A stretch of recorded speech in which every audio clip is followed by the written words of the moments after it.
मैं time waste कर, ये सोच के कि मैं टाइम वेस्ट क्यों कर रहा हूँ, फिर मैं सोचता हूँ कि बिना टाइम वेस्ट करे बिना टाइम वेस्ट ही हो सकता है मेरा, और ये सोचने में मेरा और ज्यादा टाइम वेस्ट हो जाता है। फिर मैं सोचता हूँ कि प्लान्स बना के काम करके देखते हैं टाइम वेस्ट से बच जाऊंगा, पर बिना टाइम वेस्ट करे मैं बिना टाइम वेस्ट नहीं कर सकता, इसलिए मेरा और ज्यादा टाइम वेस्ट हो जाता है। फिर मैं सोचता हूँ बिना प्लान्स के काम करके देखते हैं, क्योंकि मुझे नहीं पता प्लान्स कैसे। फिर मैं टाइम वेस्ट करके और ज्यादा टाइम वेस्ट करके वीकेंड पे जाके और छुट्टियां लेके टाइम वेस्ट करता हूँ। फिर मैं सोचता हूँ कि नहीं, अभी भी मैं टाइम वेस्ट ही कर रहा हूँ।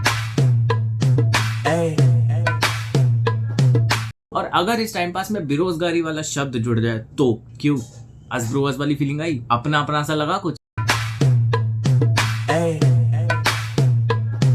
टाइम पास एक बीमारी है जो वक्त के साथ साथ बदतमीजी में बदल जाती है। मैं कहता हूँ जब तक बेरोजगारी पैशन नहीं बन जाती, जब तक थोड़ी बदतमीजी ही कर ली जाए। टाइम वेस्ट मेरी जिंदगी में इतना कॉमन हो गया कि मैं कुछ सोचूं तो टाइम वेस्ट, कुछ करूँ तो टाइम वेस्ट, कुछ ना करूँ तो टाइम वेस्ट, कुछ ना करने के लिए कुछ ना करूँ तो टाइम वेस्ट, कुछ करूँ तो सोचूं ना करूँ, करूँ तो क्या करूँ, करूँ तो कुछ होगा कि नहीं होगा तो क्या होगा, सोच के ना करूँ, ना करूँ तो क्या करूँ। अब तुम बताओ मैं क्या करूँ, क्या करूं? अब टाइम वेस्ट से बचने के लिए मैंने जिम ज्वाइन कर लिया, इस माइंडसेट के साथ कि अब मैं अपनी लाइफ में प्रोडक्टिविटी लाऊं।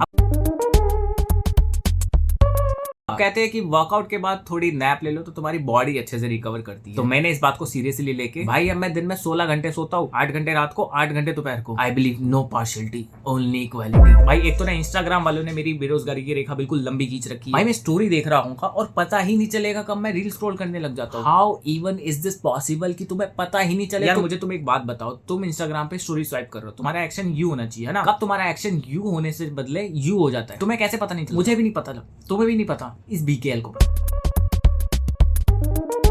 और भाई ऐसा नहीं है मैं अकेला इंस्टाग्राम पे रील स्क्रॉल कर रहा हूँ, मेरा पूरा घर कर रहा है। कोई फेसबुक पे रील स्क्रॉल कर रहा है, कोई इंस्टाग्राम पे रील स्क्रॉल कर रहा है, कोई यूट्यूब पे शॉर्ट स्क्रॉल कर रहा है। अब ऐसा नहीं है तुम्हें रियलाइजेशन नहीं होगा, तुम्हें रियलाइजेशन होगा। अब तुम क्या करोगे, ऐप को अनइंस्टॉल कर दोगे या तुम अकाउंट को डीएक्टिवेट कर दोगे, क्योंकि अकाउंट डिलीट करने की तुम्हारी औकात ही नहीं है। अब ऐप अनइंस्टॉल या अकाउंट डीएक्टिवेट करने के बाद तुम सोचोगे अब तो मैं अपनी लाइफ में कम बैक करूंगा, अब तो फाड़ के रख दूंगा। ऐसा कुछ भी नहीं होने वाला। अब तुम उसको ऑल्टरनेटिव ढूंढ के यूट्यूब पे स्क्रॉल करने लग जाओ, Netflix, until you have subscription of this shit. और लास्ट में बस यही बोलना चाहता हूँ कि ये वाली स्क्रिप्ट भी मैंने चैट जीपीटी से ही लिखवाई थी। और एक इम्पॉर्टेंट बात कि मैं अकेला बेरोजगार नहीं हूँ, तुम भी बेरोजगार हो, इसलिए तुम वीडियो देख रहे हो। मेरे से बड़े वाले बेरोजगार भी हो सकते हो, या मैं ही सबसे बड़ा। सॉरी यार, सॉरी।